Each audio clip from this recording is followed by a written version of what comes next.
yayagalanga omukyala wono omusawo yabaamu jjanjaba anti bwana omukyala omusawo we mulago atajja ayinza okubeera ensambya eyitasobola mbwe yayagalanga kubeera mulago kati ono yabijjawa anti munywanyi we anti kakati nze kyenkugambye nti buli omu abantu yalinanga ebintu bye banyumya naye ate ffe twali tulaba kirala nabo nga balaba kirala mu stress eyatta Kafeero kino ekikweno mwekiri kuba yali takwagala nga buli lwobeera ku kitanda awulira obuzibu ku kitanda. Kafeero yali ayagalawo mukyala we musawo owokubiri mwana w'omuzungu naye nga kino ekikweno kyesibyewo kyekibeerawo era senga ojjukira nnyo Mugerwa ono ayinza okuba Mugerwa namusisinkana mu ddwaliro nga nze okulaba Kafeero nakugobawo kikweno gwe kakati mwenna bisiri kwa yabagulirira musige ekifaananyi kirungi yayina sente andi ebyo kati ebintu ebimu waliwo byoyogera abantu ne batagamba nti olina amagezi kati oyinza abagamba nti abaana bagulirira gye bagira omusaayi ate gwe gye wagenze ewuwo kati isilike kugamba nti nze nazze nengulirira mukyalawo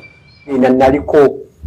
omusaayi gwa gwagala kukwatagana nga Kafeero enga yewako nekibeera nga yatasobola muzaalamu ekitwagala dokita yakibagamba omusawo bw'aba yaŋŋamba nti Paulo yakoma kuzaala nga muto wano mu bukulu anywedde nnyo omwenge n'afuna low sperm count njagenda n'ekyo. Kafeero si ye mutamiivu eyali omutamiivu waddanga asooka oba asembayo osanga n'omutamiivu eyali agwa ku kkubo neka alina abaana ng'ate babe ekitiza bayogera byonna tusobola obujja kaadi nze Godfrey Kizito Musisi Ssaalongo mumanyi yali manager era bwa manager obutandikira gwe n'abeerawo ebbanga lyonna era byayogera byaliwo nga bwabyogera buli omu mu bulamu alina ennaku ez'ekijjukizo kati nno Focus TV yange bazza okufuula ennaku zo ez'ebyafaayo bakwata vidiyo n'okuba ebifaananyi ku mikolo gamba ng'okwanjula embaga graduations okukyala bano nno tebakoma okwo aba Focus Group yange bakuguka mu kutimba bakola keeki wamu ne juice omuwoomu nga kuno bagattako okukola graphics ne branding ow'ekitongole kampuni oba bizinensi yo era basange ku kitebe kyabwe ekikulu e Kampala ku Jesco Plaza oba basange ku ofisi zaabwe awo ku Focus House Mutuba ne ku ofisi zaabwe empya ekiboga mu Town Council ku 2nd Street okuliraana Smarton Hotel. Ebisingawo bakubire ku simu zaabwe 0757 133 162 oba 0789 020 gwaliko Facebook ne Instagram kebera Focus Group yange ate ku YouTube beba Focus TV yange. Mutelevu nkwaniriza nate ku mikutu gyaffe gino okuli Focus TV wamu ne Kojja Kagato exclusive mbali nnyo okubeera nga mutugobera bali nnyo okubeera nga mutwagala abagenda mu comment section ne mutuddamu mukola kyamaanyi nnyo onakulayirira nze ne Kojja tubeke ensonga ze tutangaaza naddala ku ebyo bigenda maaso ku social media ku ma radio ku ma TV ebintu bingi ebyobulimba ebitambula ku social media kuno ba mu mikutu egy'enjawulo naye enfunako jono tubaako bye tutangaaza tutereeza bannansi nabanga babitegeera naddala kubikwatagana ne ku munywanyi we Prince Paulo Kafeero ono Kojjayo omuntu katugeze yalinga Sekamwa omanyi omuntu oba ovudde mu bulamu bw'ensi nga tukyasobola kweyogerera tufuna abantu abensa abaali bamanyi omuntu oyo abadde baddeko naye mu biseera nga mulamu ne balambulula biki ebyo ebyobulimba ebigenda mu maaso ku mitimbagano ndi ne Kojja Kagato nga tutunula mu nsonga nnyingi nnyo ezeetoolera ku ekyo tube nga tuzimanya naye naffumwe abaagala episode zaffe ze tutambuliramu mukola kyamaanyi nnyo mutufudde ab'enkizo mutufudde ab'enjawulo Kojja nsaba obuze ku balabi baffe balamusizza nnyo mwebale gyonna gye mutuusaako engalo mwebale okwekuumira ku mukutu guno mwebale nnyo okulayikinga n'okusubscribinga era n'abo abakomentinga tubawa ekitiibwa kya nsusso bwetyo bwe tubasaba bonna bakona byobadde oyagala twogereko ku mukutu guno wa Focus TV yange ne gundi yange ne Kojja Kagato exclusive wetuli wandika buwandiisi mu comment section tujja kubanga buli kimu kyonna tukifuna bulungi era tujja kiddamu kale first things first Kojja ka video kinasoso kusindikiraako nayagadde nnyo okawulirizeemu nansubira bwe naba nkufunye onobaako byottaanya. Omukulu gwe bayita Mamuli Katumba omumanyi? Batamani bange mbamanyi. Mamuli Katumba omumanyi otya kojja? Baana abamu abajja abatonga bayimba abalina amaloboozi amalungi. Mamuli Katumba yali alina eddoboozi nga ndyagala. Okay. Ate nga yali mwetoowaze. Mwali naye mu gundi ya Kafeero? Saali naye. Kwanze nandi Kafeero nabeera naye eri mu kutandika. Natuuka mu 2022 nenfuna omulimu. Bwe nfuna omulimu, in fact omulimu nagira mu 2022 awo. 22 yagenda kutuuka nga nali nina gundi edduuka lya music. Yes. Yenkoze okuva nga mbudde wa mukama wange we nali nkolera. Okola waakaku ola kati kaneetongole. Nenfuna omulimu era Paulo n'emugamba nti kati nnyinza obutasobola nga oluusi kulabika nafunye omulimu ku radio. Ngenda ku radio. Naye abaana abo nga bo weebali. Bawo gundi yali afunyiza ne gundi yali ennungi. Mamuli Katumba. Albamu yali ennungi naye bwe yali akola naye n'amutaataaganyamuko. Yali akola n'omwami bamuyitanga Erifereti Kimera. Okay. Muto wa Sega Mwenge. Yali akola naye n'amutaataaganyamuko. Kyesinga okuzza gundi emabega. Namugamba nti ennyimba z'ofulumizza ozifulumya ng'okyali wange nze zirinako obuvunaanyizibwa kyo kyokka. Kyamuzanya. Setimba yali nnene nnyo ku mwana yali atandise okuyiiya ennyimba. Bo yali ayiiya bulungi nnyo. Sokojja bino byonna kulaze baba byewalabye mu ka video muno omukulu byadayogera nga wanda mulire eri bisirikibwa. Nga bwamumanye nnyo. Andowooza era kati ye bwagambira bwamumanyi. Anti sisinza kumugamba nti omumanyi. Yamumanyi. Era byayogera bye byagamba byamanyi. Gwowulira ajuliza amufe. Ajuliza yamanyi byamumanyiko. Ye ne bisirikibwa ne Kafeero. Kati wakati waabwe awo. Omanyi kati omuntu bwe mubeera awo kati gwe toli awo. Maama omukyala gyali maama akuzaala. Maama gyali. Kati byayogera naawe si byayogera nabo okukyalo. Ate era si byayogera ne sister wange. Ate era si byayogera ne bba. Era si byayogera ne bakyala banne bwe babeera mu busaako babeera nabo. Buli bayogera kati kitegeeza nti gwe byoyogera ne mukwano gwo. Kojja emboozi gye nyumya naye wano.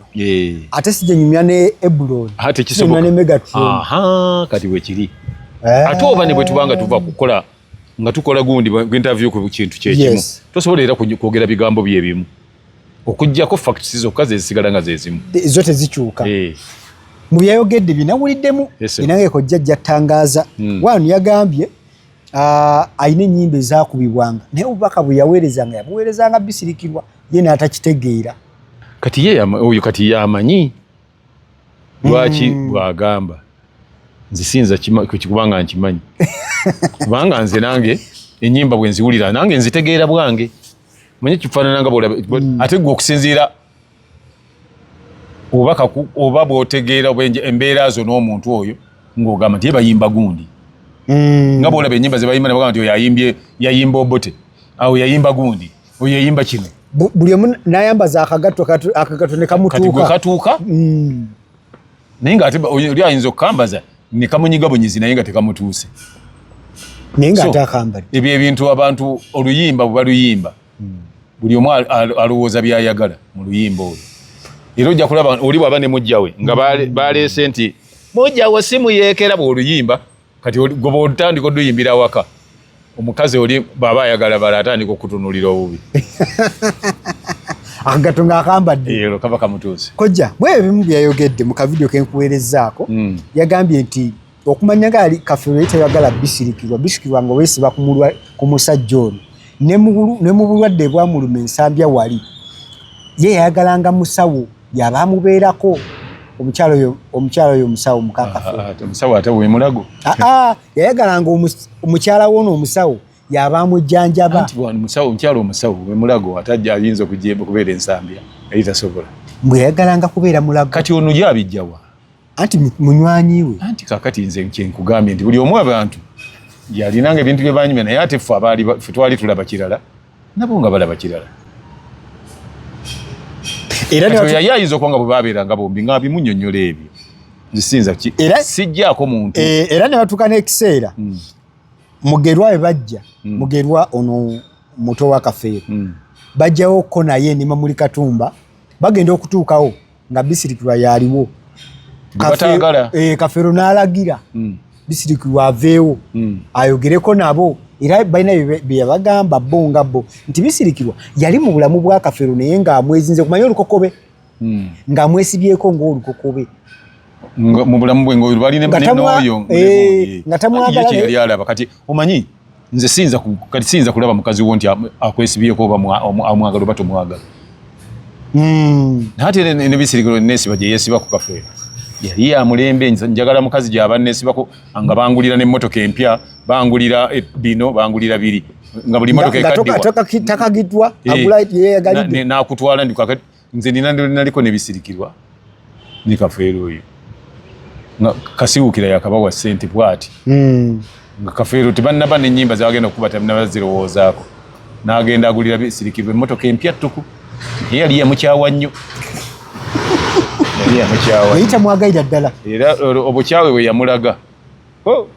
era Bisirikirwa mu kumukyawa ennyo bw'atyo n'agenda aleeta ddiru ya MTA nga bamukyaye ennyo Bisirikirwa akyaye nnyo Kafeero bakyawagana nnyo Kafeero alaba ono amwesibyeko lukokobe n'amuleta kiddiiru eya MTN ngamba gwe kabakuwe ssente n'aleeta n'eya Nairo n'akola gundi nakola nankani contract nakola gundi bw'osaba nankani proposal nakola proposal bwe yagimala era n'ayongera n'amukyawa nnyo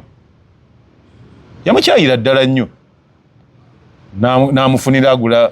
dipo nazigalo bukadde 65 kumanya yamukyawa kugamba nga yakoyera ddala ekisiraani ekiraga nti oyo mukyawe ng'amuleetera ziddiru za ssente yamukyawa nnyo kakati nze ebyo ebintu ebyaliwo wakati waabo siyinza kubaako kyembyogera kuba saabikola ki ngeri kiki ekivuddeyo ekibangudde omukulu ono okuvayo saawa zino okuwanda ayinza okubeera nga yamunyiiza oli akunyiiza kati ate nze bw'aba akunyiiza ate nze ekibanyiizizza mmwe mwembi nze sikiyingiramu era toyagala kimanya sibikola ebyo lwaki mbadde n'abantu abo ebbanga ddene bonna kuba n'oyo gundi naye era mbadde naye ebbanga ddene Mamuli Katumba naye nali nyombyeko naye yawanze omuliro era kati anti omuntu bw'anyiiga n'omuntu nga munyiivu toyinza mugaana kwogera bigambo byako jaliwo kiyitirira anti kati gwe olaba nti kiyitiridde naye ng'ate oli tannaweera yanyiize kojja okumanya nga yafutte n'atwaliramu n'emikwano gye egikuba ekikopo nengamba bayogera ku kojja nze ne bwaba kakati mwenna Bisirikirwa yabagulirira musige ekifaananyi ekirungi alina ssente andi kati ebintu ebimu waliwo byoyogera abantu ne batagamba nti olina amagezi kati oyinza abagamba nti abaana bagulirira gye bagira omusaayi ate gwe gye wagenze ewuwo kati isirayika kugamba nti nze nazze nengulirira mukyalawo kisoboka munange kojja yazze wano nagwe kati oli n'atwala ennankani okukebera omusaayi nga gwe basooka mugubwakanyizza ne musalawo mugende mwefunire ne specimen ezammwe okuva ku mufune mumusimayo ne muzitwala gye mwekakasa gye mukkiririzaamu era ne mugamba nemumala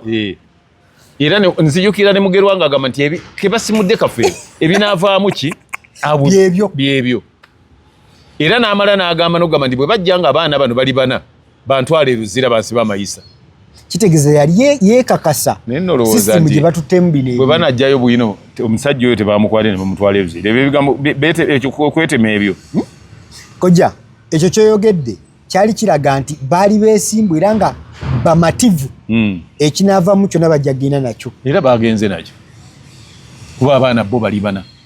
tolina kyojja kuzza rivansi kojja ekyo kyogenda mu America okukola apiiru bakole baddemu Kafeero yafa mwaka kikozi yafa mu 2007 okukakasa nti afudde bamutwala mu nsi ki era postmortem yakolebwa wano baffe Uganda bakeberedde wamu Uganda n'ennaku zino ebintu bikyupule nnyo kojja gwe oyagala kugamba nti gavumenti ya Uganda institution ze Uganda kati nkyupule njagala bakuteeke mu kkomero bali cupule ndabe bwotolokayo amanyi ko andi ebintu bicupule kojja awo bakolawo nnyo kakati njagala kugamba ki nze okusinziira ku kutegeera kwange sitegerera senkana na balala kutegeera bo bategeerera waggulu okunsinga negwe ku level gy'oliko ey'okutegeera eyayamba ennyo mu kuddamu bakebere nga gamba ayagala abaana bano bafune obwenkanya yali ani? Yali minisita, mwalimu Nende, mwalimu Mugerwa ne tiimu yonna eyo eya famire ya Nganga. Tebalina kye bayamba. Yali Balamu. Minisita Balamu mwogedde kugambye yali minisita ne tiimu eno endala. Balamu minisita okakasa. Balamu minisita. Kati minisita ayinza okuddira n'agenda mu institution ya gavumenti bakebere ate n'ogamba nti bigulirire bifu bifeeke kugamba laboratories gavumenti ya Uganda terina laboratory ekola bituufu oyagala kutwala America kujja Nende bwe yagambira babitwala ate sitegeerera ku level yaabo naawe bw'oba oyogere yagambye nga tongamba oyo nga bwayaba yasobola okugamba nti eno gye twekakasa tugende batukebere ate ne bemala okujja results bwe zijja ate n'agamba nti bifu era nzira kwoyo agamba nti ono muganda wange bano baana ba muganda wange ate n'abanga ye tasobola batwala wuwe na ku kijja kyabwe kubeerayo ate anoonya bagulira we banaabeera nga nze nzira kwoyo nti ategeera tongamba nga bintu byabasirusiru naawe mu mboozi nzijengamu abantu abamu kati ebyo bwe mbanga nina emboozi gye naabamu oyo tomuteekamu ate Mugerwa ekigambo kyayogera okijjukira tujjeyo tuze a few moments later ng'agamba nti bwe bajja nga baana bana results singa zidda nga zigamba bana bantwale eruzira basiba amayisa tukatwale manyika bamanyira kubeera mu makomera tukatwale bakasibe ekwaya byogera mu kamera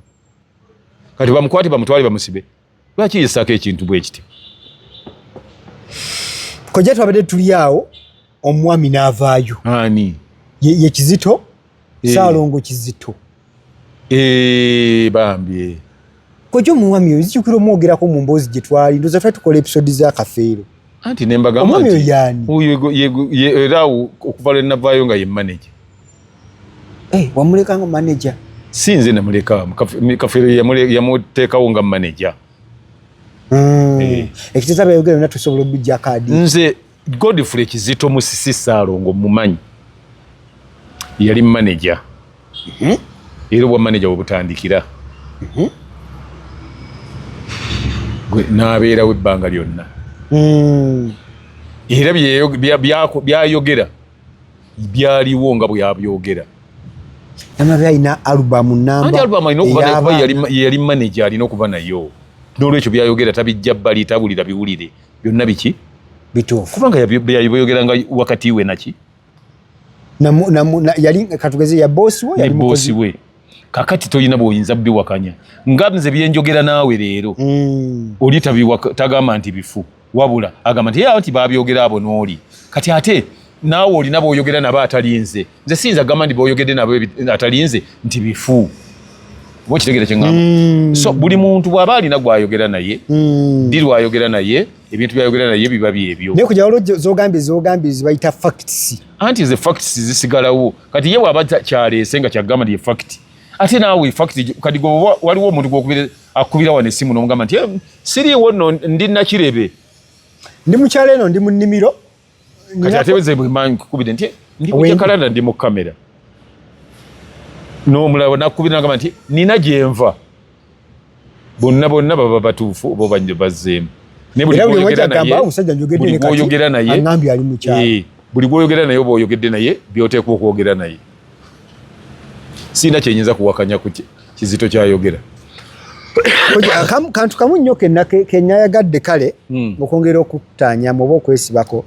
nga kati ye version gyajja nayo oba gyali nayo kati narrative gye yaleese mawulire alaga nti ekituufu kiri nti DNA eyakozeeyo n'abaana abana ye takkaanya nayo olw'ebyo byamanyi oba byakkiriza bw'anaaba takkaanya nayo kati ate ffe tatugamba agende mu laboratory gye bakoledde DNA agende wa minisita abagambe nti takola ki kuba kati ffe kati kiringa bona agenda ne bakebera nti oyina AIDS gwe ne bona agamba ntokkiriziganya na kibakebedde nti oyagala genda London oyagenda Australia gye baba bakeberera nga laboratories ya government yakebedde ne gamba ekyo kyekijja okubeera ne bona agamba nti ona amufaanana nabawe ebyokulabirako ebiwerako kufaanana ate tolowooza nti buli lwe bagamba nti gundi mwana wa gundi yayagala ku gundi nti omwana gwazadde balina mumuwa nze nina n'omukazi gwe nali njagala yazaala omwana naye omwana tambuuzanga nako n'olunaku n'olumu n'omukazi taŋŋambanga nako nti nalina olubuto oba ki naye ng'ate we namwagalira yalina olubuto n'atuuka odduzaala ne teyanyegako kojja naye totusumbuwe bw'otyo tosobola omuntu anaabeera n'omwana we amukuleeterako ng'oli muto era bw'aba naatera okuzaala abuulira oyo yekka gwe kikwatako nti ye taata waaki kojja ndabaka bwe mbanga nkusumbuye nze ebyange obyejjangamu tujja okuziikula nedda temutotawaana nze gwe tolina buyinza bulagira kunziikula nja okubeera wano nga nze nnende oyasamiranga eyo wammwe nze ewange toyingirangamu nze bonna babukuwambula nze abaana abange bonna mu bulamu obalina abaana abange waliwo ekifaananyi kyolaba nga kivuddeyo n'otagamba nti ono mwana woono nze ate siri ku obyo lwakuba gundi amufaanana naye nze ffe tulina symbols ezibeera ku mwana owaffe kubanza ffe waffe abaana tubaalula nga bato buli obaawoyo olumbi obaawo okwalula abaana ojja oyinza oba wamufuna eyo ebbali gye mwatambuliranga terinayo omwana gwe bataleese ate abawuwo kati gwe oyinza okugamba nti sente zotalabye zotafunye ziba zizo olwisi tutya abakyala otya nze sitya nze abaana bange bonna eka gye bali era mmanyi okubagamba ndi mwenna mujje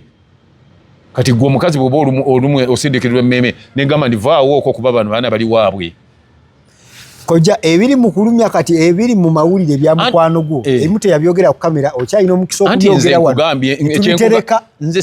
siriiko naki nze nkugambye nze siri musiru kutuuka ku levo yakugamba nti ntya okutwala abaana eka siri musiru kulowoozesa bandaba nti ntya mukazi nze omukazi simutya waka kwagwe musajja kubanga nze namuleeta ewange si ye yantwala ewuwe yegwe nnyinimu nze nnyinimu ate kyakubiri omukazi wange yagenda okunfumbirwa ng'amanyi nti afumbiddwa omusajja alabika obulungi kuba naye yansanga nina abaana era naye n'azaala abaana kitegeeza nti manyi okuzaala era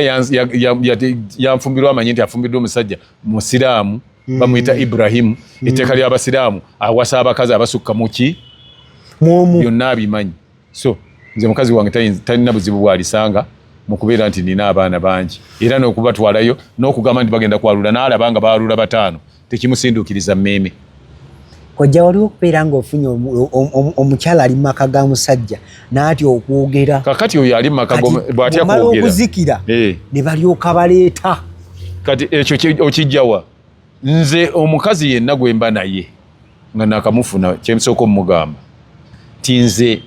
omwana wange ng'oli azadde omwana wange ambuulira nti mwana wange nga abuze emyezi 3 okugwa ku ttaka bw'aba teyakyogera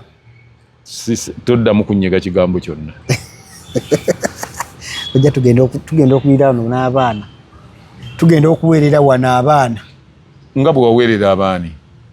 anti bwemala okuva mu bulamu bw'ensi batutandika obbalonda nga olaba mwami Ssenkubuge bwe yalonda Martin talondangako yakikola kigenderedde anti ngamba yamanyi kati ebyo nze temungeragera omanyi ekireeta bera bannayuganda obutakola bintu nga bwe birina kukola mugerageranya ku bitasoboka ngenda kulaba nga esefulya ya piraawo egwa wano erimu enkoko ebyo tobigoberere nze nkugamba kimu nti omwana wange nina abaana bwe bati gundi namuzaala mugundi abaana bange bonna bamanyi bannyaabwe buli omu newaffe bamanyi nti Sematimba alina abaana 17 mu bakazi bwe bati era bonna abakazi gundi yazaala bano tebirimu kamunguluze nze sireetera abantu kamunguluze kuba nze ntegeera kale abali ku mukutu gwaffe guno okuli Focus TV wamu ne Kojja Kagati Exclusive tukubazaako ensuso webale nnyo okubeera nga okikola era webale nnyo okubeera nga ogoberera olunaku lwaleero bye tugambye nti tuli mu kuttaanya ebyo ebizunga ku social media era ebiri mu kutambula bingi nnyo we bitambudde naye tukkiriza nti gye binaggwera at least nga amazima tugategedde nkujjukiza bannaffe aba Focus Event Service bagamba nti beeyune bakolera omukolo gwo obeere ng'ofuna omukolo oguggumidde ate era ofuna omukolo nga n'omwana n'omuzzukulu ligumulagano g'abano be baagukola tulina abannaffe aba Focus Graphics and Branding bagamba nti branding nga business ne printing osobola okubeera nga naawe olaga business yo mu bantu emanya nti yeno business ya gundi so nga ne bicycle kick bagamba nti weeyunire omuntu agenda okuyambako okuzza amakaago bamusongemu ennwe bagambe nti yoyo tabeera oyo singa amakaluwe tabeera oyo anzi mukazi yali annobyeko tabeera oyo omukazi ng'agamba tabeera oyo nze singa sifunako ssanyu lyansi nga gwe gwasongamu tabeera oyo yeyandeetera kuva nti nali sikyalina bwagazi bwonna naki kojja naye tabeera oyo nali manyi nti nyinimu olina okubeera nga olina amaka gaggadde amaka amanene ate nyinimu kitegeeza omwami afuga awaka akulembera awaka ye naye obanga obeera mu kasiisira kayumba nga gwe okulemberawo nga bakulembera bakukkiririzaamu gwoba nyinimu naye bwe kasita batuuka okuyita nannyinimu ng'omanya nti tokyalina buyinza waka otandise otandise okubeera luyongoyongo awo so kojja abantu bawe enamba y'essimu eya bicycle kick eri 0752 4 32 0752 4 32 ojja kubanga gyokubako tujja kukola delivery wonna wooli waliwo abantu aba Middle East aba Qatar waliwo mawanga galiranye Qatar nga Dubai ogigyeko ebintu byammwe bibadde bikeereyemu oko naye weekend nagenda okuggwako okusotingibwa bijja kuba bibatuukako waliwo abe Canada ebintu byammwe bigenda kujja nga 15 kojja nga tuwumbawumba ebintu bya munywanyiwo bino biyinza kuva bitya mawulire ne biggwawo oba ne biggwa singa basolovinga ekintu kyabo abavubuka ababiri abo be babiremeza amawulire nga bakola ebintu bajja kutuuka ekiseera basiike bamasiikiini nga bagenda abaana bakafeero bano ate oba ekyuma kyawagandula ate mubayita mutya abaana bakafeero nalabyeko nekibozibozi anti kati eyo balina kubivaamu bwe banaddamu ebyo abaana goloza nino bekijja kutwala emyezi 3 nga bakyali ku ekyo abaana bakafeero be baboola abaana bakafeero bali bana tebaboola balala wabula abaana kati bana abalala banabirimu babeera ki babeere nti abaali basuubirwa nti bakafeero naye nga abaali basuubirwa kati saa zino tuyinza n'obafunirayo ekika ekyabwe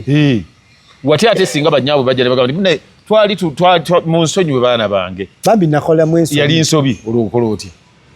ekyokubiri bano ababiri abaganda bakafeero bave mu mawulire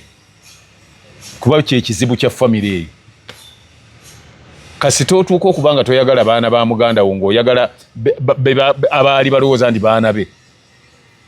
awo oba ofuze badeni mu famire lwaki tagenda na bano be bamulaga nti be ba muganda we naaba ng'agenda nabali be baawubawola be baawandula kubanga alabawo omukisa gw'okugenda nga olina byosaba obuyambi n'ofuna enjawulo so kuno kuliko omulyo so ali ku mulyo teri alumirirwa nga talina kigendererwa koja oli okwotangiza n'ogamba gavumenti tesobola kuba nsiru teyinza kuba nsiru kukwata dini yate zitwale mu tesobola era tesobola na kukkiriza bakube mu laboratories za gavumenti ebituli kati twalaba nti obozizza bonna be baali bakebereddeyo bonna gavumenti okubaliyirira muleme kulowooza bintu bya kisiru buli muntu ayinza okujja muleme kulowooza bintu bya butaba na magezi kati gavumenti ereka eriyirire bonna abaali batutteyo DNA zaabwe tekisoboka ekyo tekisoboka kale nkakasa nti nno obadde mulabi mulungi okuva gye twatandikidde mpaka wano nze Ade Wilberforce kuno muyanja mbadde ne kojja nga tutanyako ebigenda maaso mu social media muno oba ebigenda maaso mawulire gy'ogalabira wonna tusikane mu vidiyo ezijja mu maaso awo for now bye bye naye Ebron y'omulaba ku subscribinga ku Focus TV yange bingi